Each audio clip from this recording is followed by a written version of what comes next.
March 2026, the world is watching something unthinkable unfold. The Strait of Hormuz, the most important waterway on planet Earth, has been locked shut. Not by accident, not by nature, by strategy. For India, this is not just a political crisis. This is an economic heart attack. This is the moment when decades of diplomatic balancing collapsed in days, and the question every Indian needs answered is simple. How did we get here? Who is responsible, and can we survive what comes next? Stay with us. The Strait of Hormuz, a narrow, curved waterway between Oman and Iran, just 33 kilometers wide at its narrowest point. 20% of the world's entire oil supply passes through here every single day. For India, this strait is not just important, it's everything. 80% of India's natural gas, nearly 60% of India's oil, all of it, flowed through this single artery. On February 28, 2026, everything changed. America and Israel launched massive airstrikes on Iranian soil in the first wave of attacks. Iran's supreme leader, Ayatollah Ali Khamenei, was killed. With him, his wife, his daughter, his son-in-law, his grandson, his daughter-in-law. 3 generations, gone in seconds. Iran's response was not slow. It was not weak. The past Iran's ideological military wing announced a strategic blockade of the Strait of Hormuz. Their message was simple and terrifying. Not a single liter of oil will pass through here for those who support the attackers. For India, the blockade hit like a tsunami. The first signs of crisis appeared not in boardrooms, but in kitchens. LPG cylinders, the cooking fuel for millions of Indian families, started running out. In southern India especially, the shortage became severe within days. The government activated emergency powers under the Essential Commodities Act, priority supplies for poor and middle-class families. But commercial supply in Mumbai and Delhi, restaurants started changing their menus, dishes that required more cooking gas, removed hotels cutting back, street vendors shutting down, and prices went through the roof. Every single rupee of increase, hitting the common man directly. Here's the number that should terrify every Indian. Every time oil prices go up by just $1, India's import bill increases by 300 crore rupees. Now imagine oil at $110, $120, $140. This is not an economic slowdown. This is an economic disaster. But here's the question Iran isn't asking, because they already know the answer. Why is India being targeted specifically? Because this blockade is not random. It's selective. Pakistani ships, moving Chinese ships, moving Bangladeshi ships, moving Indian ships, stopped the past era and made it clear. Any country that stands with America and Israel in this war will not receive oil through the Strait of Hormuz, and in Tehran's eyes, India is standing with the enemy. Remember that Iranian naval ship that participated in friendly exercises with India, the one sailing back peacefully in the Indian Ocean. An American submarine torpedoed it. Over 100 Iranian sailors and officers martyred, and India's response, a routine statement, no condemnation, no outrage. For Iran, this was proof. India is not neutral. India is not a friend. India is complicit. To understand why Iran sees India as an enemy, you have to look at who India chose as friends. India is now the largest buyer of Israeli military hardware in the world. Heron drones, Barak missile systems, spy technology. 42% of India's military imports come from Israel. At the same time, India is a key member of the Quad, a military alliance aimed at countering China. An alliance America leads, but here's the contradiction that kills. India is a LSO, a founding member of BRICS, the bloc created specifically to challenge Western dominance, to create a multipolar world. So India is trying to be America's partner in the Quad, while pretending to be the global South's leader in BRICS. For Iran, for Russia, for China, this is not diplomacy, this is deception. And this is not the first time Iran feels betrayed by India.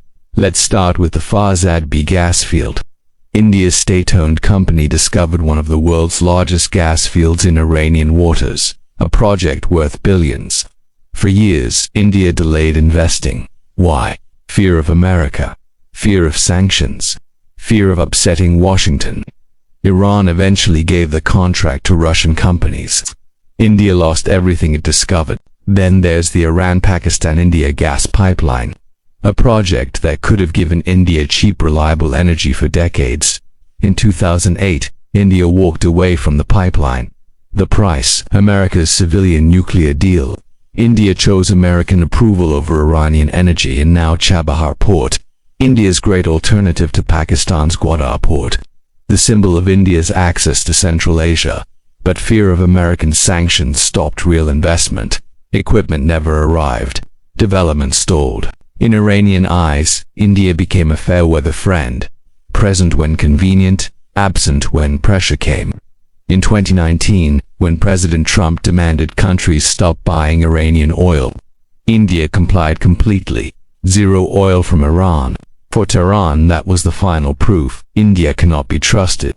But Iran's anger is only half the story. The other half is America's economic warfare. Washington has threatened any country dealing with Iran with a 25% punitive tariff, a tax so high it would destroy India's American market. India is caught in a trap. If India buys Iranian oil, America punishes it. If India doesn't buy Iranian oil, its economy collapses. There is no good option. And then, in March 2026, several Gulf countries declared force majeure. Legal language meaning, we cannot fulfill our contracts because of war. Billions of dollars in energy agreements became worthless overnight. Indian refineries running low. Indian factories, power cuts. Indian homes, darkness. And then there's Russia, India's oldest friend, or so India thought. When America pressured India to stop buying discounted Russian oil, India complied. India stopped. Russia noticed now. When America suddenly says, okay, you can buy Russian oil again, Russia's response was cold. You can buy, but at market price. No more discounts. India used to pay $60 per barrel. Now it will pay $110, maybe $140. Multiply that by millions of barrels. The numbers are catastrophic. And this brings us to BRICS, the alliance that was supposed to represent the global South. Brazil, Russia, India, China, South Africa. Today, analysts are starting to say the S in BRICS no longer stands for South Africa. It stands for splintered. A new reality is emerging. Russia, China, and Iran are forming a hard Eurasian core, an alliance built on logistics, energy, and military cooperation that bypasses American power completely. Chinese warships, protected routes. Indian ships, blocked. Because Beijing signed a $400 billion 25-year agreement with Tehran, infrastructure for energy security. And quietly, the electronic warfare technology Iran is using against American ships, Chinese, Russian, North Korean, flowing through secret channels while the world watches. For decades, India prided itself on strategic autonomy, balancing East and West, speaking for the global South. Today, that legacy is dead. India tried something impossible. India tried to be Israel's partner while expecting Iran's energy. You cannot be the wife of one and the mistress of the other. Not in geopolitics. Not when blood is being shed. Iran's message is clear. The era of double-dealing diplomacy is over. Choose a side. And India already chose now. India must pay. This crisis is not about a few ships being delayed. This is about India's entire economic future. Factories are closing in Gujarat and Maharashtra. Restaurants are changing menus. Homes are running out of gas. And now, India is supposed to host the BRICS summit this year. But how can India lead a bloc it has abandoned? How can India speak for the global South while dancing to America's tune? The question isn't whether the blockade will lift. The question is, has India permanently lost its place in the new world order? Who will India choose when choosing is no longer an option?